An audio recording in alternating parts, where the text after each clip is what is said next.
رزق میں برکت کا ایک بہت بڑا ذریعہ شکر ہے۔ ارشاد فرمایا لَإِن شَكَرْتُمْ لَأَزِيدَنَّكُمْ، اگر تم شکر کرو گے وہ تمہیں اور زیادہ عطا کرے گا، اور اگر تم شکر نہیں کرو گے وَلَئِن كَفَرْتُمْ، کفران نعمت کرو گے، إِنَّ عَذَابِي لَشَدِيدٌ، تو پھر میرا عذاب بڑا سخت ہے۔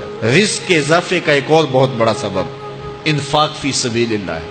اللہ فرماتا ہے جو تم خرچ کرتے ہو تو جو چیز تم نے نکال دی اس کی جگہ اللہ تمہیں اور عطا کر دیتا ہے۔ بعض کا ہمارا یہ ہوتا ہے کہ کوئی آدمی مالی بحران میں آ گیا تو وہ کرتا کیا ہے کہ جو راہ خدا میں دینے کا کھاتا تھا پہلے اسے کلوز کرتا ہے، یہ فلاں مدرسے کو دیتے ہو یہ بھی بند کر دو، یہ مسجد کو دیتے ہو یہ بھی بند کر دو، یہ فلاں غریب کو دیتے ہو یہ بھی بند کرو، حالات ٹائٹ ہو گئے ہیں۔ لیکن 5 گاڑیاں ہیں تو 2 گاڑیوں پہ گزارا کر لیا جائے، پیٹرول بچے، یہ نہیں ہو سکتا۔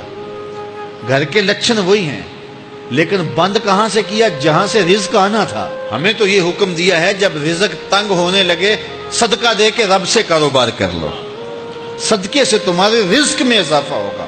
یہ رب کا وعدہ ہے اور اللہ کے وعدے جھوٹے نہیں ہو سکتے۔ رزق کی برکت کا ایک اور بہت بڑا ذریعہ النکاح ہے۔ فرمایا اگر تم نکاح کرو گے تم فقیر ہو وہ تمہیں غنی کر دے گا۔ لوگ کہتے ہیں بچہ پیروں پہ کھڑا ہو لے تو پھر نکاح کریں گے، اللہ کہتا ہے تم نکاح کرو ہم پیروں پہ کھڑا کر دیں گے۔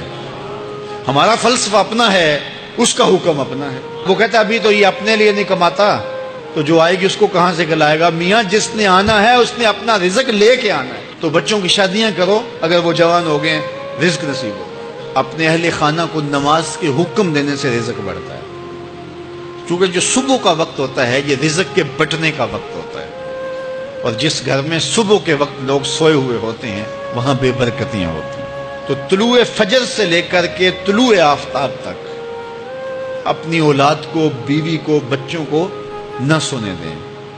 اس وقت رزق بٹنے کے لمحے ہوتے ہیں۔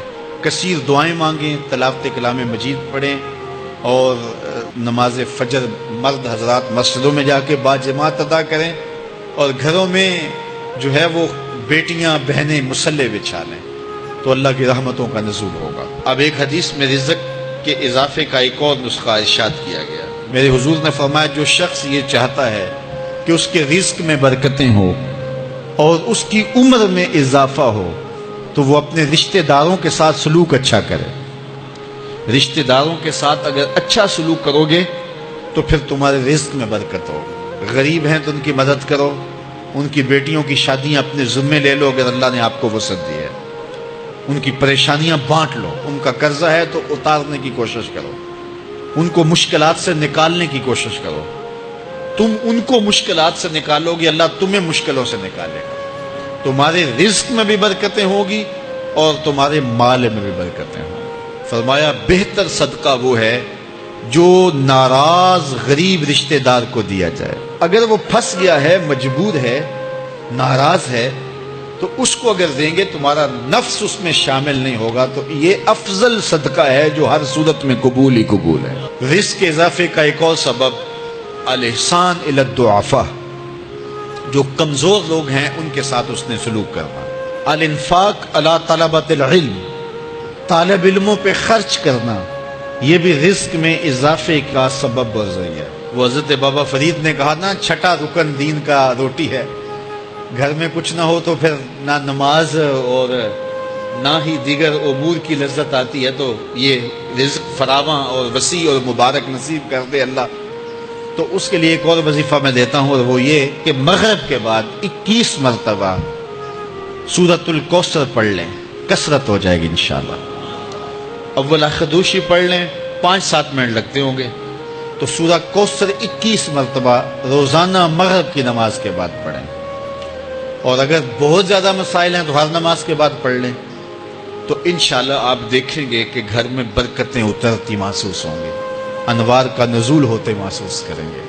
تو یہ وہ رزق کے اسباب ہیں، اگر ہم اختیار کر لیں تو ہم اللہ کی خاص رحمتوں کے حقدار ہوں گے۔